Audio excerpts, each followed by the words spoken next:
our sugar and salt and flour and milk until it thickens.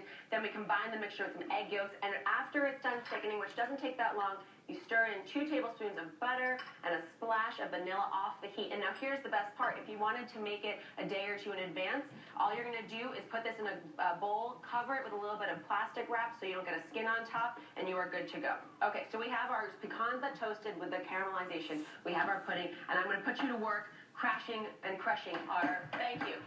Oh, thank you. Very, very surgeonly. Okay, so let's talk about Surgeon Oz. Yeah, so Surgeon Oz is following me around the hospital, New York Presbyterian, and I loved always taking my kids to the operating room. So one of the biggest episodes of, I think, Zoe, her nickname is Flintheart. She is tough. She's very competitive. There she is. She is. And she went to see what the OR was like. But the first person I ever took to the OR for my family was Daphne. I remember this so well. I must have been, 13, and I got to go into the operating room and see the whole open heart surgery. And I think that's what...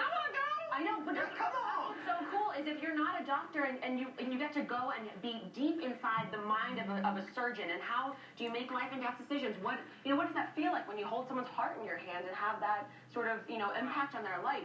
Well, when you see this coiling python, which is what the heart is like, literally the back of it coiling out of the chest, and you're initially really fearful of it, like you are about your own bodies, and then you realize it's scared too. And all you need to do is caress it and cajole it and urge it along. And that, I think, is a metaphor of life. And what I love the most about practicing medicine, what I think most doctors like the most, the nurses too, is what we learn from our patients. Yeah. Which is what New York Med's fundamentally is about. All right. So, here's how we finish. Why did you become a doctor? There's still time. By the way, Zoe told me she's going to law school now. After that experience. After all that. Okay, so we have... She's being a doctor. We have the crushed graham cracker on top. We added in our delicious homemade vanilla pudding. You saw how easy it was. And now I'm topping it with our candied pecans. You can use these, by the way, in salads, on top of your potato casserole, whatever you have. So just make a bunch of this. Add a little more graham cracker. And now, I want everyone to dig in and taste it. Daphne. It's so good. Isn't it like the best part of the pecan pie, the custardy, delicious, wet part that you want? I just want you to know this is Southern Girl approved. It is so good. Okay. So good. It's also...